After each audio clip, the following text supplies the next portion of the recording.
Number 1. Jelgava Palace. Easily the most talked about attraction in the city is the elegant Jelgava Palace. Nestled between the Drixa and Lilupe rivers on an island, it's quite an impressive sight. That's thanks to its late Baroque design, which was receiving some restoration work when I was there. There were several earlier castles built here, starting with a wooden castle for the Livonian order in 1265. Number 2. Jelgava Holy Trinity Church Tower. Instead, my main museum experience in Jelgava was over in the Jelgava Holy Trinity Church Tower. Before the church was destroyed in 1944, it was the largest church in the entire Zemgale region.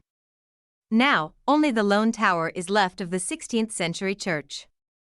At first glance, it may seem like a simple 50-meter-high tower, but there's a lot going on inside. Number 3. Jelgava Old Town Quarter. An interesting thing about visiting Jelgava is that its old town is quite removed from the city center. To see the so-called Old Town Street Quarter, you need to head west from the city center into what seems a residential area. But it's worth the walk because there you're met with a charming collection of old buildings and cobblestone streets. Number 4. Jelgava Time Wheel. One site in Jelgava that's sure to make you curious is the above eye-catching monument. This is the 100 Time Wheel, and it was created to celebrate the centennial of Latvian independence in 2018. Around the circle are 10 figures with 10 stones, together representing the 100 tough years Latvia has undergone since. Number 5. Museum of History and Art. Jelgava Palace isn't the only building in the city that offers up a hint of old grandeur. It shares its late Baroque design with the Museum of History and Art in the city center. The building was constructed in 1775 and actually became the first university in Latvia, which you can kind of see in its architecture, I think. Number 6. Drixa Riverfront.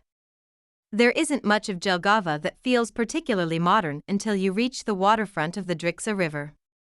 South of the main bridge and Jelgava Palace you find the most newly developed part of the city. One look at the waterfront promenade and man-made waterfall, and you can tell that there's been an urban renewal project here.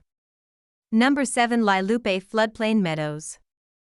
Earlier I mentioned that Jelgava Palace sits on an island between two rivers. However, that's not the only site on the island. The palace only covers a tiny portion of the land, with the rest belonging to the Lilupe Floodplain Meadows. Taking the road along the river, you soon reach the untamed meadows, full of wildflowers and not much else. Number 8. Izvaras Park. One final little place that I stumbled onto while exploring Jelgava was the Izvaras Park. Just outside the park is a historic building, Villa Medum, not far from where I was staying. It turned out to just be a mansion-turned-venue, but the park was at least interesting. The park used to be the mansion's gardens, but is now full of various sculptures and statues. It is a little out of the way, so don't worry too much if you miss it. Hope you like this video. For more videos, please subscribe to our channel.